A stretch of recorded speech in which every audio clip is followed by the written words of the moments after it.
Please sir, क्या दलितों को यहाँ भी बोलने सर अगर सबको 4 मिनट दे दो, मुझे दे दो। Finish in 1 minute. ये भेदभाव नहीं चलेगा दलितों के साथ। Time is 4 minute, don't waste. भाई सर, आप चेक करो, अगर सबको 4 मिनट दिए तो आप मना करो, मैं बंद कर देता हूँ उसको। क्या दलितों को सबसे आखिरी में नंबर मिलेगा और बोलने का मौका मिलेगा? क्या मजाक कर रहे हैं सर आप? सर, इंडिपेंडेंटली मैं अपनी पार्टी का मेंबर हूँ सर, और जीत के आया हूँ सर, किसी की दया में नहीं आया। आज हम संविधान की गौरवशाली यात्रा पे बात करने के लिए चर्चा कर रहे हैं। कल से ये चर्चा चल रही है सर। मैंने बहुत सारे दोनों पक्ष के और जितने भी हमारे मेंबर हैं सुना सर, उनको बड़े बड़े नेता हैं सर। इसके भाग 1 में लिखा हुआ है India that is Bharat, Hindustan नहीं लिखा हुआ है सर। लेकिन सारे नेता संविधान पर चर्चा कर रहे हैं, लेकिन हिंदुस्तानी कहेंगे, भारत कहने की हिम्मत नहीं जुटा पा रहे हैं। ये बड़ा सवाल है सर कि क्या संविधान के हिसाब से बात रखी जा रही है। मैं धन्यवाद दूंगा फूले साहब बाबा साहब अम्बेडकर को और मेरे नेता मान्यवर साहब श्री काशीराम को। 25 नवंबर 1949 को संविधान को सौंपते हुए डॉक्टर बाबा साहब अम्बेडकर ने कहा था कि 26 जनवरी 1950 को हम विरोधाभास भरे जीवन में प्रवेश करने जा रहे हैं। राजनीतिक जीवन में तो हमारे पास समानता होगी, लेकिन सामाजिक और आर्थिक जीवन में असमानता होगी। क्या ये चुनौती आज 75 साल बाद दूर हुई है? भारत ने 26 जनवरी 1950 को संविधान लागू होने के साथ खुद को एक संप्रभु लोकतांत्रिक और गणतांत्रिक राज्य होने का ऐलान किया। लेकिन सर, उस समय संविधान की स्थिति ये थी कि जैसे गांव का कोई आदमी, मैं 50 की बात कर रहा हूं, वो 50 साल पहले शहर में आ जाता और बड़े लोगों की महफिल में चला जाता, उस जहां वो खाना खा रहे हो, और वो टेबल पे नैपकिन को खा के जो है ये कहता कि ये तो फीका, क्योंकि वो जानता ही नहीं था, वो समझता नहीं था संविधान को, संविधान है क्या। संविधान उसके लिए महज दस्तावेज था। ये जिम्मेदारी थी राजनीतिक दलों पे कि वो संविधान को व्यवहार में लेके आते। और इसके इतने सारे आर्टिकल हैं, अगर इनको व्यवहार में लाया जाता तो मुझे लगता कि आज देश बहुत बदल गया होता। बाबा साहब ने कहा था कि लोकतंत्र भारतीय भूमि का केवल ऊपरी पोशाक है, उनके अनुसार यहाँ की संस्कृति अनिवार्य तौर पर लोकतांत्रिक है।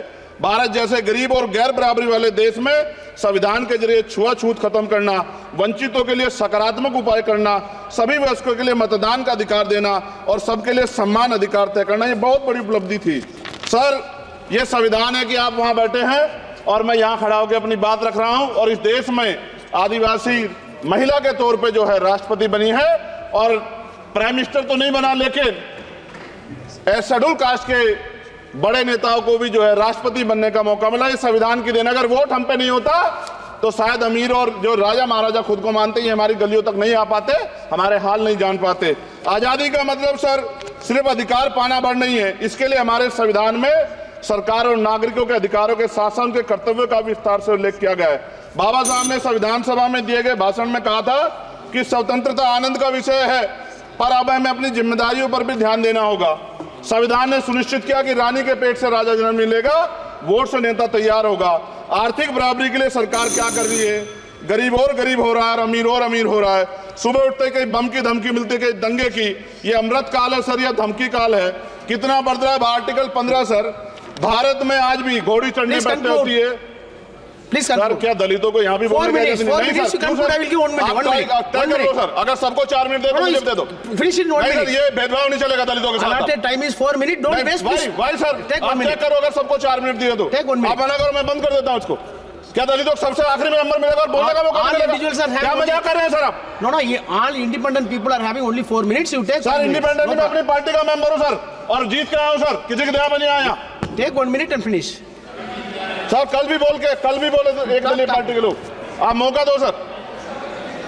मूछे रखने पर हत्या होती है, महिलाओं पे, छोटे मासूम बच्चों पर रेप हिंसा होती है। एनसीआरबी का डाटा देकर डर लगेगा।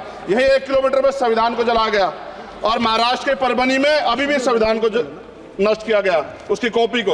आर्टिकल 25-26 में संविधान में सभी को धार्मिक आजादी। कहाँ है दलितों की, मुसलमानों की, जैनों की, बौद्धों की, ईसाइयों की? छत्तीसगढ़ में सतनामी समाज को संविधान की अपनी धार्मिक आजादी के आधार पर जो है उनको अपमानित करके जेल में बंद कर दिया। संभल, अजमेर, अयोध्या सब इसका उदाहरण है। आज ये सरकार आलोचना डरती है। कितने लोग जेल में बंद है? मिरान हैदर, खालिद सैफी, उमर खालिद खान, सिफा खान, गुलफ्शा फातिमा और आजम खान साहब राजनीतिक विरोध में बंद है। सरकार यहाँ बैठी है, सरकार सामाजिक न्याय की बात करती है। बताए कितने दलित मुख्यमंत्री बना रखे हैं आपने? 13 ज्यादा सरकार स्टेट में सरकार है। कितनी महिला मुख्यमंत्री है? आपकी सरकार ने सुप्रीम कोर्ट के आदेश के बाद रिजर्वेशन प्रमोशन में जारी नहीं किया, और ओबीसी को पॉलिटिकल रिजर्वेशन आप देंगे नहीं देंगे, आप बताने का काम करें।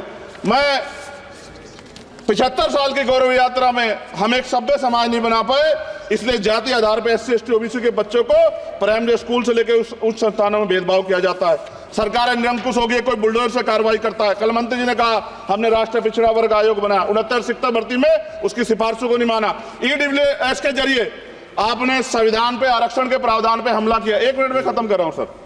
संविधान सर, न्यायपालिका में आर्टिकल 124 ये कहता है सर, ये अधिकार जो है, Sanjay sir ji please conclude sir 1 minute में प्लीज संविधान में न्यायाधीशों की नियुक्ति का अधिकार राष्ट्रपति के द्वारा होना चाहिए, अभी तक नहीं हो रही है।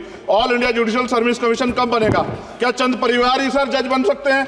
और आज हम सर, मैं सरकार से सवाल पूछना चाहता हूं सर, सेवाओं में SC ST OBC वर्ग का कितना प्रतिनिधित्व है? भारत सरकार के मंत्रालयों के अधीन PSU में, बैंकों, बीमा कंपनियों में और स्वस्थायी संस्थानों में आउटसोर्स तथा कॉन्ट्रैक्ट पर वर्तमान कार्यरत कर्मचारी कुल कितनी संख्या है? आउटसोर्स और कॉन्ट्रैक्ट में कार्यबल SC ST OBC कितना प्रतिशत है? निजी क्षेत्रों में कार्यरत कर्मचारी उनके SC ST OBC की वर्ग लाभ। सर खत्म कर, लास्ट पॉइंट सर।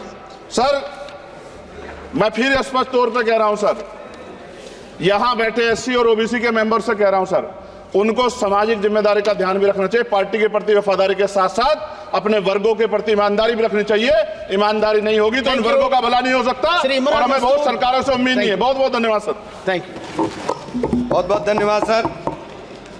आज संविधान की ऊपर चर्चा करने के लिए आपने मुझे